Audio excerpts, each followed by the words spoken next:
I'm excited for this webinar.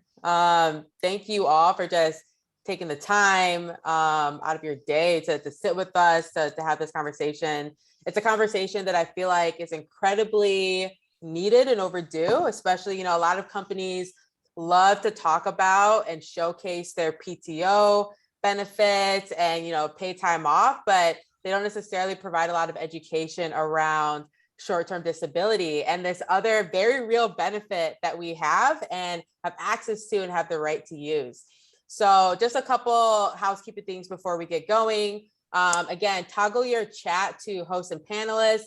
If something is said that resonates with you, +1 it in the chat, type in your questions in the chat. You can also type in your questions anonymously in that Q&A section of Zoom.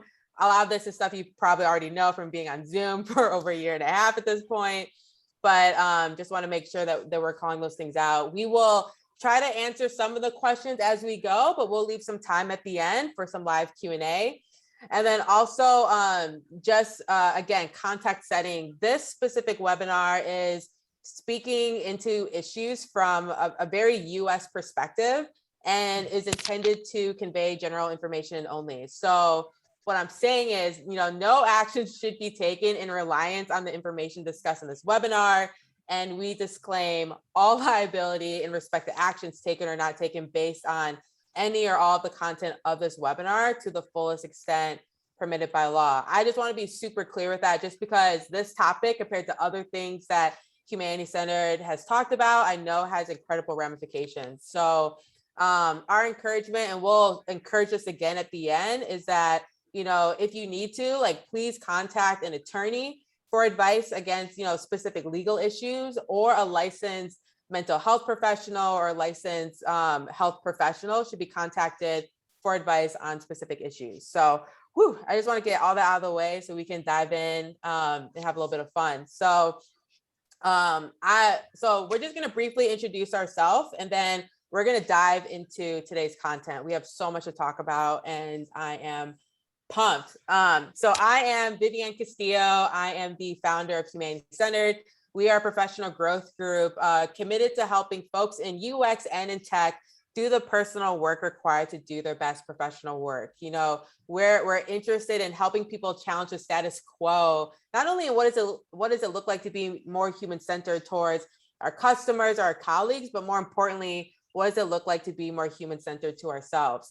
I have a background in counseling and human services, and I made a career switch into tech and UX 6-ish years ago now. I've been out of corporate America for the last 5 months, and just leaning into Humanity Centered, leaning into new creativity, new energy that I've been receiving since freeing myself. And so I'll stop there and pass it off to Jasmine to briefly introduce herself. Free yourself, sis. Free yourself. My name is Jasmine Powers of Join the Citizens. I am a communications professional, but I have a background in people ops and employment law. And of course, with the work that I'm doing with Join the Citizens, my goal as a community leader and consultant is to help people communicate better. And that also includes how we're communicating about things to employees. And especially in this case, disability and rights, and making sure that people feel very comfortable at their places of work based on the language that's used internally. So definitely looking forward to sharing more during our training today. Absolutely. And so just to give you a little bit more context as to what today will look like. So we'll both share just in a second a little bit of our personal story as it has to do with this issue. We'll then talk about making the case for taking disability leave. And then we'll also provide some education around just laws and legal considerations, specifically, again, from a US perspective. We'll dive a little bit into some of the blockers that get in the way of healing, whether that is thoughts that we have, fears that we have, and we'll both share a little bit about how we overcame them or operated despite it. And then we'll dive into what does it look like to really build out your care team, whether you decide to leave, take leave or not. How do you actually build out a communal approach to healing and coping? And then we'll leave some time at the end for Q&A. So again, feel free to drop your questions in the chat, drop them in the Q&A part if you want to be anonymous, and we will do our best to answer any and all those questions. So I figured it might be helpful for y'all just to hear our stories and our experiences with taking short-term disability leave and just the entire process to that. I'll start and then I'll kick it off to Jasmine. But for me, again, and I have training as a therapist and counseling, and specifically within the realm of trauma and addiction counseling. And I made a career switch into tech about 6-ish years ago. At my last role, I was in my last role for about 2 years. I'll admit too, I had a little bit of a unique experience in that, my primary role that I was hired for was that I was a researcher and innovation consultant. So I worked primarily with C-level executives of the largest customers that were at, the company I was at, and helping them to leverage research in order to be more holistically human-centered in their approach to business strategy, development, and design. And so that was the job I was hired for. But especially if you are an underrepresented person, coming from a marginalized background, you often are hired for this other job that your white colleagues aren't hired for, which I was doing a lot of work around DEI internally, diversity, equity, inclusion, a lot of free mental and emotional labor. But because of my unique experience there, in part because of my experience speaking on these matters and even doing some of this work before I came into Salesforce, within my first year of being at Salesforce, I had developed really great C-level executives with some of our executives, like texting and FaceTiming basis. I was being invited to leadership offsites to do trainings or lead conversations with some of our external executive customers on the things that get in the way of innovation, like fear and failure. I was meeting with leaders across the org around challenging internal policies related to data transparency around DEI and demographics. I was helping to influence and change the way we're approaching education, often working closely with the folks who worked within the Office of Equality. I received company shout outs at our company kickoffs. I was being invited to speak at conferences. I was doing a lot that I was not hired for. But it was also, then you have, the glorious year of 2020.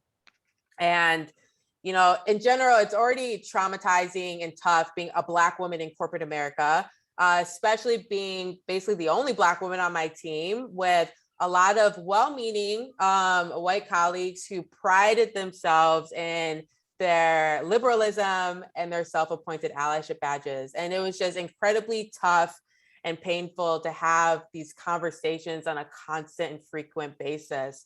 And then you had the summer of 2020 where America was on fire. And still the stress of COVID, you have dealing with all the racism, the hate, corporate America, trying to be more human-centered and care about people, even though that's not really in their wheelhouse. And by the time I got to October, I felt like I was losing myself. I felt like I wasn't sleeping. I was getting maybe 4 hours of sleep a night. I just wasn't having the excitement for the things that used to bring me light and joy. And I was just really, I was struggling. I was anxious. I was depressed. I wasn't in a good place. And was seeing a therapist at the time, and she had recommended that I take time off. And I looked into short-term disability leave. And I was like, I don't know about all that. And she was like, yeah, maybe you should take like several months off. And I was like, whoa, Linda, listen, like I cannot afford to take time off.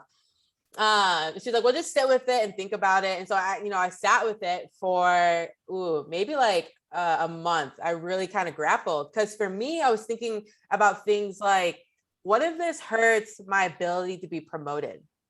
What if this hurts my career progression? What if my manager, what if my colleagues somehow find a way to use this against me to, give reasons as to why I shouldn't get promoted or why I shouldn't be on this high visibility project or whatever it is?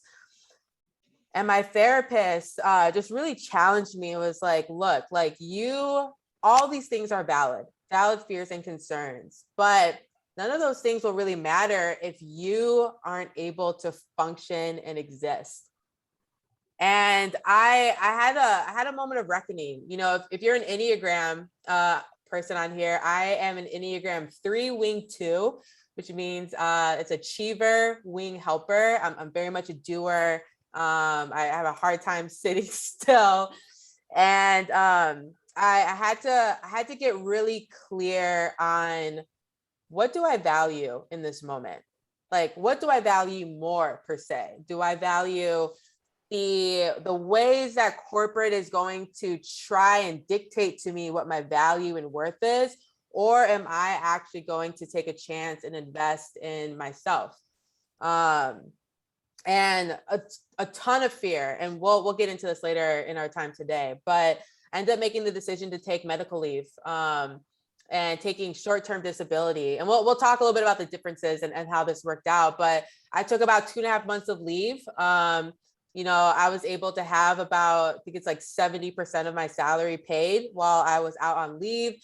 And my therapist is the one, is the medical professional who made the case and who wrote the notes so that I could be covered and be paid and rest and heal. And you know, it was a process. You know, my first week of being on leave, literally had a panic attack because I realized I wasn't working. Like, and I was just like, what the fuck? Like, just realizing like, wow, I'm so used to having to work that realizing that I'm not working to make my white billionaire boss more rich was giving me anxiety. Ooh. So I took 2.5 months off. And, you know, a lot of thinking, a lot of reflection, a lot of good time with my therapist. And at the end of that 2.5 months, came to this point where I was like, I don't know if I can continue to be in this toxic environment that I was in, this environment that was constantly taking while all I was doing was giving. And so long story short, and we'll tease this out again more within this hour, I decided to leave corporate and choose my wellness over capitalism. And I've been about 5 months out, and it's probably one of the best decisions I could have ever made for myself and my sanity and my peace. Taking that leave was huge. So I'll pause there and pass it to Jasmine to kind of share a little bit about her background and her experience, and yeah. Yeah, so true story. I've successfully taken leave from jobs twice in my life. The third time I considered I wasn't able to because I had by this time had a hustle on the side, and they're like, well, hey, if you can make this money on the side, we're not gonna pay you to take a leave from this main job. But the first time that I took leave, I was working at a company. I was like the youngest person on my team. I was the blackest person on my team, and you know, loved the company, but the experience there was very much hostile to the point that my supervisor had historically been physical with some of the other employees, and where she hadn't ever swung on me or threw anything at me, she was very verbally abusive. And whereas I would talk to the department head about what's going on, it's like, well, you know, we can't fire her because she, you know, she has the Holy Grail, and we can't do anything about this. And I didn't really realize how much my supervisor's behavior was affecting me, because I'm like, I'm hood, I can handle this, I'm tough, I'm strong. But one day, you know, she began to do this, you know, this yelling, this throwing, you know, these reactions to things that are really minimal, like, you know, maybe you need to, you know, reduce a space in a sentence or something very minimal. That day I had been pushed to my limit, and I said, let's take this outside. So I was about to put the like mentally I was like, I'm about to put the pause on this woman. But we went outside, and it was a very loud encounter, and it was at that moment that I was like, you know what, you have to do something because now it's, you really have been taken there. You've never behaved that way in a corporate space. You have to do something to protect yourself, since the company is not going to do anything about it. And so initially I just went to my doctor, and, just, thinking it's a routine appointment. And because I had been doing ongoing treatment at the time, but it was like, no, if you're about to get in fisticuffs with your coworker, you need to take some time off. You need to just leave. And initially it started off for just a month, but every time I thought about going back to that place, I would have that panic attack like you talked about. I just felt like I couldn't bring myself to go back into that space, because it had affected me so deeply that, I needed so much medication that they put me on medication on top of that. They put me on so much medication to deal with this that one day I didn't wake up until like the next day. So it was a lot going on, and Wow. they just kept extending it. I think I was off a total of 3 months, but during that time, I wouldn't even say it was a complete, the only thing that was healing was just not being there. Because I didn't really, at that time, I didn't think there was this life after this job. And I just happened to think, okay, I have to go back at the end of this time period. What ended up happening is eventually I did have to go back, and then they fired me like a month later. And it was actually the best thing that happened to me to get fired, because they were not going to fix the situation. And since I didn't take it upon myself to actively leave the company and look for other employment, them firing me and giving me a small severance is what launched my entrepreneurial journey.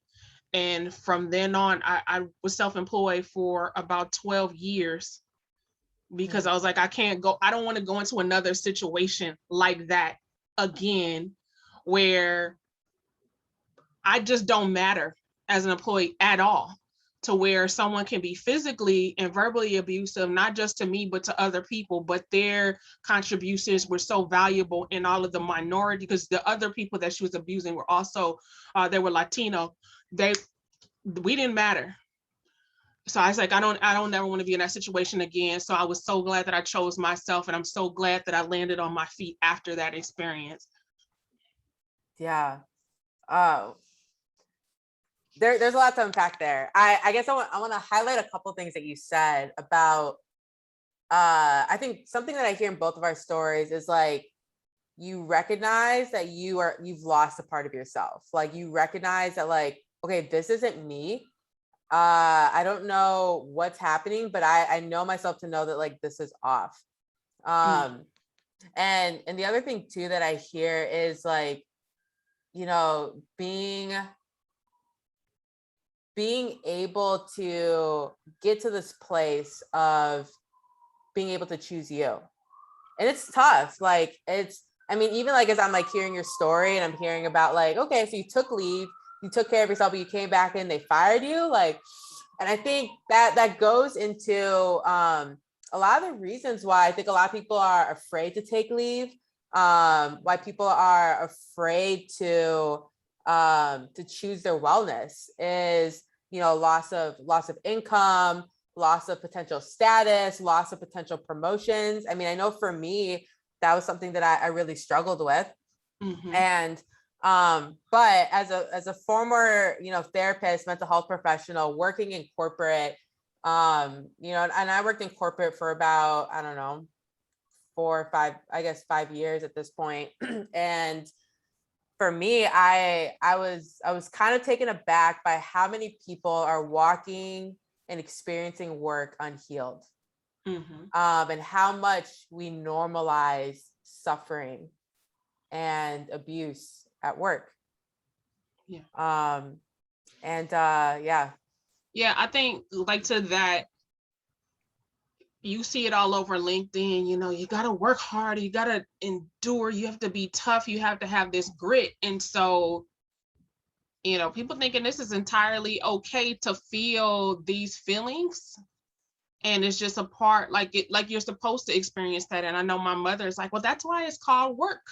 She comes from a different Mhm. time, so she think, well, that's just work. It's not play. It's Mhm. not going to be pleasant. And whereas I think it doesn't have to be pleasant all the time, you shouldn't be suffering. I think there's a difference Yeah. between not being like, Disneyland, but now it's like it shouldn't be, you know like torture, Yeah. Yeah. actual torture where people are, psychologically abusing you, and often also physically abusing you. One of the things I mentioned was that I, have employment background. Some of the cases that came across my desk included very much physical and sexual abuse. And these people got up and went to work every day Yeah. because we might come from a privileged place where we have leave and we have these Mhm. protections, and we may also have a decent income, but a lot of these people that are being abused don't have this excess income that are like, if you miss a month of work, like nobody dies, Mm. but they continue to go to work in these terrible places, um and this is kind of like their norm, and Yeah. they endure and they go through it. So it is very much normalized, especially among our most vulnerable populations and minorities.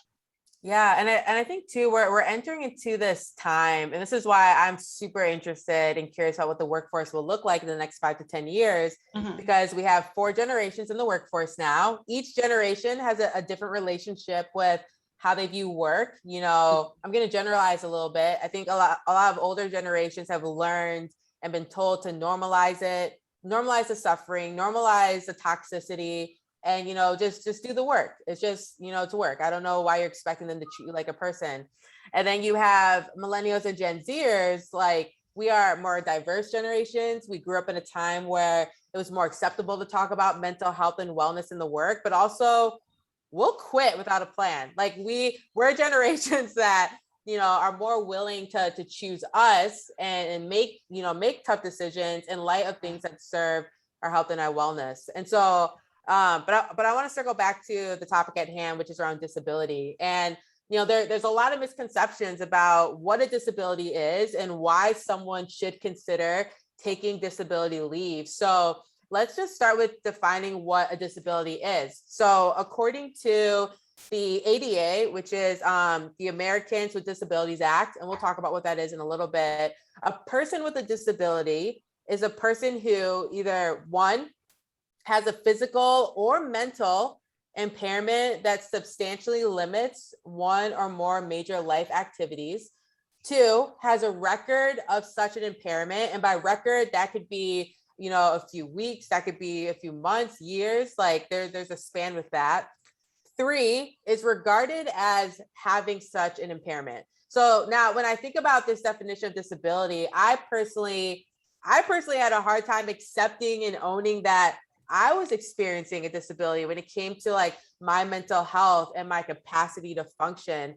I don't know, like what were some of the misconceptions that you had about what a disability was and how you were experiencing one?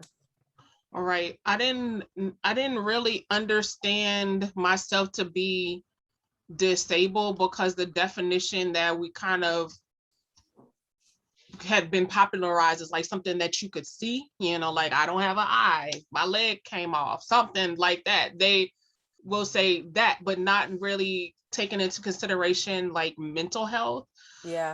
or even things like ADHD. Those things are considered disabilities.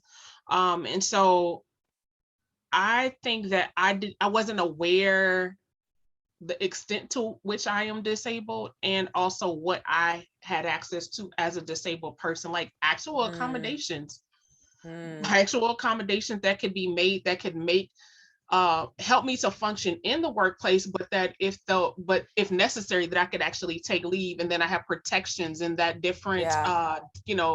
this discrimination that had been made, like I have legal protections and I could sue people, so Yeah. Yeah. I needed to understand that, and I think that it's worth exploring the different classifications of what the ADA defines as disabled. And I think a lot more of us are disabled and just maybe have never thought of ourselves in that way. Yeah. Yeah. And, you talked about like mental health disabilities that people don't realize are covered or that count as a disability. So some of Mhm. those things include, anxiety disorders, depression, drug addiction, panic attacks, PTSD or trauma. I'm wondering, like, can you walk us through some of the legal considerations? And again, this is America specific. Can you walk us through some of the legal considerations that people might not be aware of when it comes to disabilities in the workplace? Well, the biggest thing that I can think about at this time is that they're not necessarily required to, like, if you're struggling to perform in your job, like they're not necessarily required to hold your job if your performance is like begins to be terrible and it's starting to affect the bottom line. But if there's a disability that they can make an accommodation for you, like physically in some cases, and then it's some, with those of us with mental health or those type of considerations, like are there alternate schedules or are there things that they can do management wise to help you to continue to succeed in your role? Though they are supposed to make accommodations. So that's the first thing. I think it's worth working with your manager, but I think there's a lot of fear about really disclosing, like, hey, I have this thing that requires accommodation. No matter if it's mental health or even like something like vision impairment. Like I can't see all of those Excel spreadsheets that you have. The line, the words are jumbling together. Sometimes people don't feel comfortable saying they're having a problem in those areas. But if you really should allow your employer to make the accommodation by being forthright in disclosing that. But there are also limitations that, like, we don't get just a free pass for being disabled and not being able to function in our jobs per se. So on the Well, 88, can I back you up a little bit? yeah, And can yeah. you define to us what FMLA is and Mm-hmm. what's the CARES Act? Because I feel like everything you're talking about is like referencing and addressing different things within these legal considerations. Can you unpack and FLM. define FMLA and the CARES Act? All right, so the FMLA is the Family and Medical Leave Act, and you can get up to 12 weeks of unpaid leave and be able to maintain your medical insurance and your job. But there's some guidelines, like the company needs to have 50 employees in that specific location in order for them to be a covered company, unless it's like federal, a school, or VA or something like that. Mhm. So a lot of us, if we're working at small startups with 20 employees, we actually don't qualify for FMLA. However, Mhm. right now with the CARES Act, there's a lot of new legal um, things that have been put into place because of COVID. And you're entitled to take, and I'm not as familiar with the CARES Act. Unfortunately, like nobody took it, even though they probably could have qualified for it. But you have Mhm. access to being able to take off time specifically for yourself, or if someone in your family has COVID and complications based on that. So there's a lot more details to that I really can't speak to in depth, but you have access to those things as a disabled employee or somebody who needs to take disability leave. Yeah, and as a former counseling and mental health professional, I am convinced that many of us are in desperate need of taking care of ourselves and potentially taking some kind of leave, ideally paid leave from Mm-hmm. work because of mental health issues that we're experiencing. And so Right. we've talked about some of that: anxiety, like panic attacks, depression, like even like if your sleep is like garbage, like you were like me, you're getting like 3 to 4 hours of sleep, like these are things that can be protected under leave. And so this is also where we need to understand the difference between disability, like paid disability leave, and medical leave, or and medical leave. So when you're thinking about short-term disability, and again, America specific, short-term disability insurance generally replaces about 60 to 70% of your income, depending on where you're working. So, and it can cover about 60% of your income from 3 months to 1 year, sometimes longer. And this is, the short-term disability insurance is what pays you while you are on disability leave. You have long-term disability insurance, and that starts to kick in after 6 months of, you not being able to work. But in those 6 months, you're not getting paid anything. Short-term disability makes sure that you are paid, from the start of your disability leave. Now, FMLA, that Jasmine talked about earlier, legally protects your job for 12 weeks, up to 12 weeks while you're on medical leave. So, and that means if you take FMLA leave, even if your company reorgs and your team is now cut into all these different pieces, legally, they have to give you some type of job that is the exact, either the exact same or incredibly similar to what you had when you left. So you don't have to worry about losing your job. But FMLA leave, and this is important because I think this is something a lot of people don't realize, FMLA leave does not provide pay. It provides protection. Short-term disability insurance, that's what provides the pay. And so even with me, I had FMLA, I was covered, but I had short-term disability. And the thing about FMLA, the other protections that it offers you is if you want to take FMLA because of anxiety or depression or whatever it is, you don't have to tell your manager why you're taking FMLA. You can legally, you're actually protected with that. You don't have to tell them I'm taking FMLA because I'm anxious and this place is triggering me like no other. You keep all that to yourself. And legally they're not allowed to pry and ask and get those details. So for me, when I took leave, I told my manager taking leave, for medical reasons, just left it under that. And I don't know how long it's gonna be. It'll probably be somewhere between 2 to 3 months, but I just want to let you know. And then because I worked in a large company, we had an internal team within HR that dealt with all that paperwork. And my licensed therapist is the one who helped to do all the paperwork and make sure that all that was taken care of. It took about, a week. Gave that notice on a Monday, left that Friday. Baby took about a week and a half for the pay to kick in, but I was good for that 2.5 months.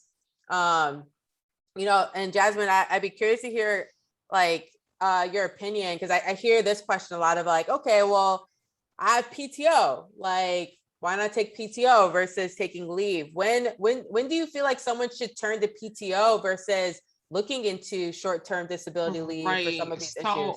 So a lot of times with your short-term disability, they're going to want some of the PTO or sick time or those types of things to have been exhausted. And so it's really good for you to understand what's in your employee handbook, what's available to you, and have exhausted that before they will pay out. It's usually going to be on your application. When's the last, how much time you have left? Can you take that time first? And then sometimes there's a waiting period before that money actually kicks in. So they want you to have, exhausted what you have through your employer first. In my last situation, they were like, you have unlimited PTO, but we're not going to pay you, which I thought was really weird. So at that particular situation, what was encouraged at that time was short-term disability. So I think it, for each company and each policy is going to be different. Yeah. So you're going to need to look at your employee handbook, and you're going to need to call your insurance company, whoever you have your short-term disability in, and talk to them and find out what's available to you. That's how I realized I was up the creek without a paddle. And, I wasn't able, I had to basically not take it that last time, as far as paid time off. The time I took off was unpaid. So just get real familiar with what's available to you through your handbook. Yeah. Look at your employee handbook. Call your insurance company to see what's covered. Also see what is potentially unique within your state and like individual state laws. I think that's super important. Now let's get into some of the blockers that prevent us from pursuing the healing we might need. And I think it's super important first to talk about the difference between healing and coping. Jarrell Carabello, who's a licensed therapist, also is working with me and teaching this course around unspoken hardships in the workplace called Healing Conversations. He's someone who always like speaks about this, and he constantly reminds me and other people that when it comes to healing and coping, you need to understand that you can't heal in a toxic environment.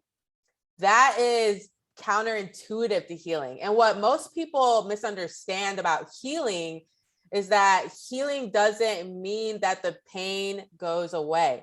So I see a lot of people who conflate healing and coping. I can teach you how to cope in your toxic work environment. I can teach you how to cope with a passive aggressive manager, but you cannot heal in a place surrounded by toxicity or things that are constantly triggering you. And that's why disability leave is so important, such an incredible asset that a lot of us have the benefit of having. For me personally, some of my blockers to healing was fear. Like, what do you mean? Like, what am I going to do if I'm not working? And even just in my healing journey while I was on leave, I had to learn and get really clear on who I was outside of what I can produce, because without that clarity, it was incredibly tough for me to separate what Vivianne needs and how Vivianne is valued versus what capitalism and corporations were telling me. Fear of retaliation, fear of my promotion being impacted, and honestly, just fear of the unknown. I don't know. What were some of your blockers that kind of? So some of the same. The using the information against me, and then like treating like, oh, you're sick, like treating you like you're completely incapable, or like there's something like you just didn't. I just didn't want to disclose or elevate my needs, or need to take time off because I didn't want the team to feel like, number one, I was incapable of doing any job, and then number two, that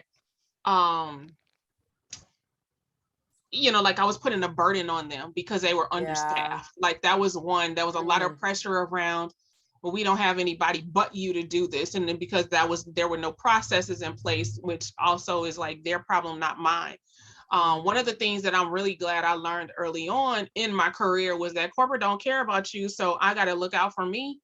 And so I always, I think kind of to combat some of the feelings of like, what am I going to do if I'm, not here, or if I'm on leave, is that I was going to always be looking for another job, and I was always going to be developing like some type of something with self-employment. Like I need to know how to do something or have a plan B or C, so that if I'm not working here, I have something else. So I kind of got that early on, but I still was afraid. And at different points, like, if I'm not here and I put myself first, how is it going to affect the team and my upward mobility, and whether or not they feel like I'm capable once I come back and run full speed ahead. Yeah, I think you bring up a really good blocker, which is like, well, if I leave, then what about my colleagues? Like that's just gonna make it harder on them. That's gonna make it tougher on the bit, like all these things. But but it's about, hey, like, and I do feel like, and actually there is a name to this tactic. I remember like reading about it last week. I will find it and include it in the follow-up resources that we'll email out to you. But that is a common approach in ways that a lot of companies structure their work. And I think I had to get over the guilt and the shame of, okay, this is going to be putting more work on my colleagues, because at the end of the day, that is not my fault. I had to realize that's not my responsibility.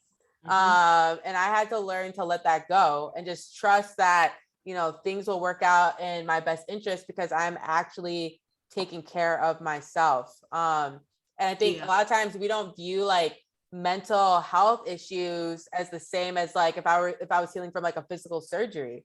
Like you got to take time to heal and to like let that wound breathe and and so and I think regardless of whether you're on this call and you decide to pursue leave or not, I think it's important to talk about assembling a care plan and a care team. I mean, I would love to hear from you first, Jasmine, like how, when you were in leave, and even what has stuck after, like, how did you approach your care plan and like having a care team so you can actually heal and move forward? Right. So one of the things that was really important to me was having really, really good friends was important.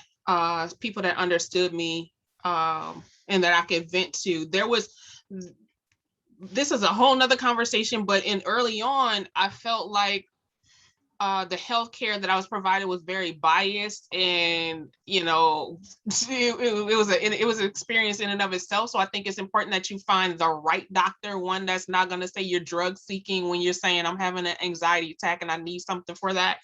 So I think being really just doing some work and finding somebody that's empathetic and that understands maybe your unique situation, your personality, and is like culturally fluent to understand the issues that are directly affecting you as a person of color or LGBT community. Like they need to understand you so that you're not further victimized during a care plan. So do that. But then also outside of people, and it was also develop like doing other things that would bring me joy.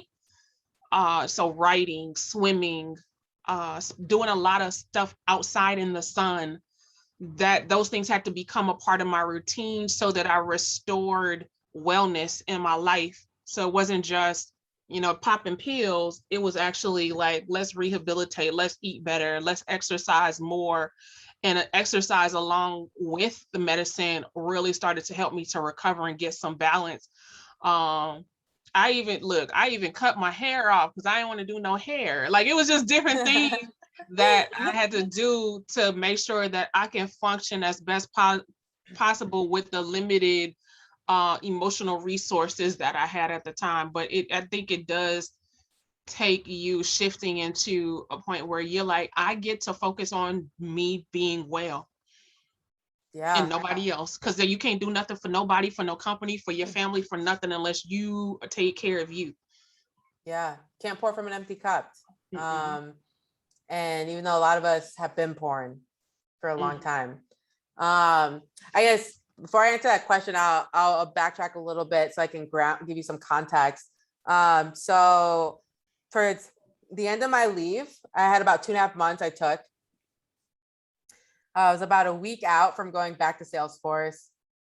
And I was like, I don't know if I can do this. Like, I'm healthy, I'm healing, and I don't know if I can go back into like this level of toxicity. And whether I need to leave Salesforce and go somewhere else or whatever. And I was like, well, I don't know. I'll see. But it's like, it's a week before I'm supposed to go back. And I'm watching the movie Judas and the Black Messiah. For those of you who don't know what that movie is, it's about Fred Hampton, who's a leader of the Black Panther Party in Chicago, and how the Chicago police and FBI coordinated to murder him and assassinate him. It's a really great movie. The acting is amazing and it's awesome. So I'm watching this movie and there's a scene in the beginning where a bunch of Black Chicagoans are together and they're super excited that, they're going to be naming this community college after Malcolm X. And so Fred Hampton, leader of the Black Panther Party, comes up and he's like, yeah, that's cool. That's cool. You think that's going to make you free? And I had this moment where I was like, that's corporate. We're going to give you Martin Luther King Jr. Day and Juneteenth off. You think that's going to make you free? We're going to give you this little mentorship program. You think that's going to make you free? We're going to give you this mindfulness subscription to Headspace.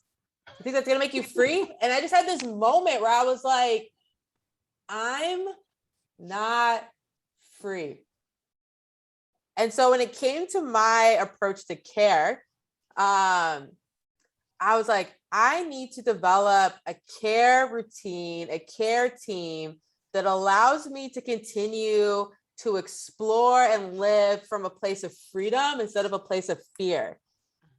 And I was like, yeah, yo, that's the only success I'm chasing these days, living from a place of freedom instead of fear. And so, I have a therapist. I have a Black woman therapist who is trained in trauma and is also experienced working with therapists. Because for me personally, did not have time to ramp up a white woman on what it's like being Black in America, Black in corporate, and traumatized all at the same time.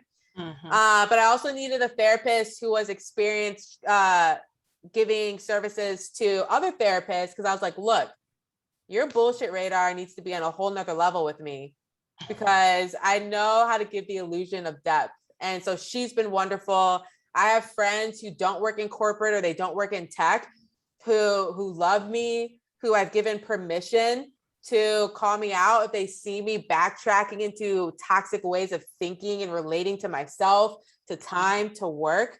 I have two friends specifically that have tasked with, hey, if I'm feeling anxious or just really fearful, can I call you up so you can speak truth and encouragement and love into my life?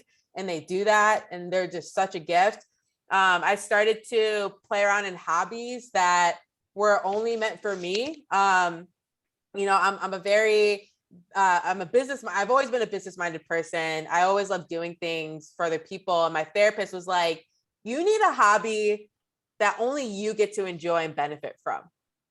And so I started to take motorcycle riding lessons, and I have my motorcycle license. I started to even just go on walks and just like, hey, this is like me time, exploring new types of music, creating music, like coloring, anything that was just like, hey, this is about Viv and her time.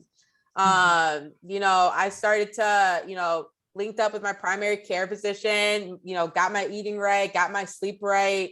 Other aspects of care was just like doing things where for me, like I love learning. So learning something new, whether it's about a new industry, a new artist, a new whatever, recipe. And so having a holistic approach to care and healing is just so important, because I think a lot of people, the reason why they're navigating life unhealed for so long is because they feel like it needs to be a solo journey, when in reality, it should be a shared and communal one.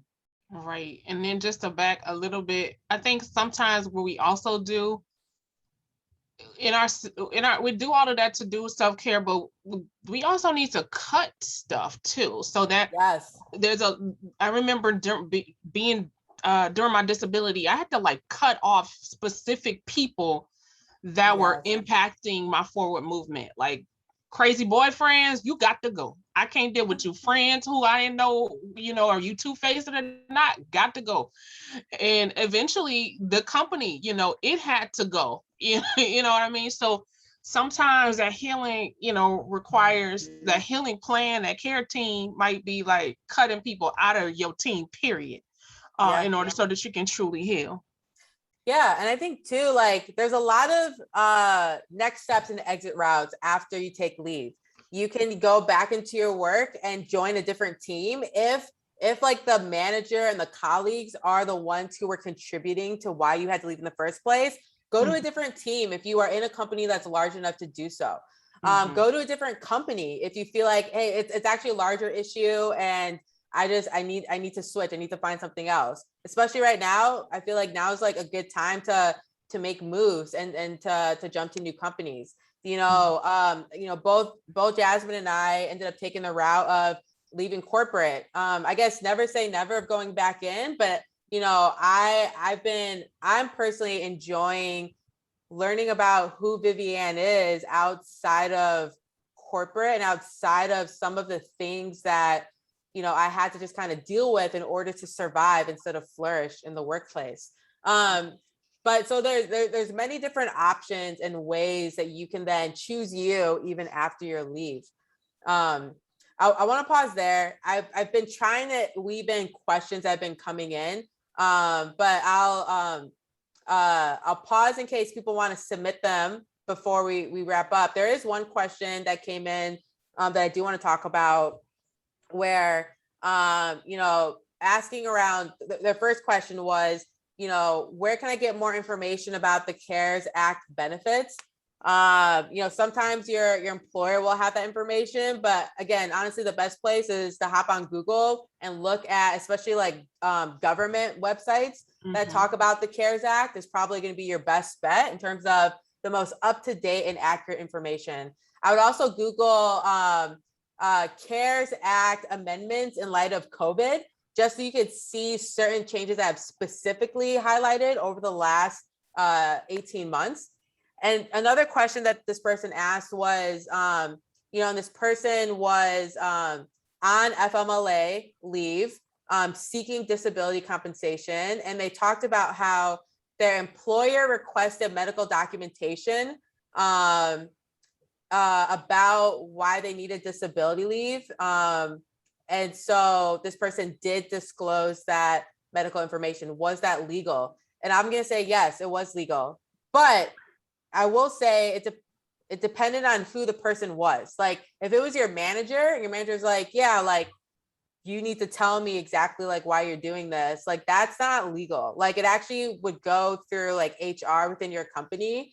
And for me, like, my licensed therapist was the one who also helped me to communicate that information to the right person. So if you are seeing a therapist and you're curious about, hey, am I able to get like paid time off? And you can get up to, for short-term disability, up to was it three months? I think it's like three. I have to double check 12 weeks. Yeah, you get up to 3 months of paid leave.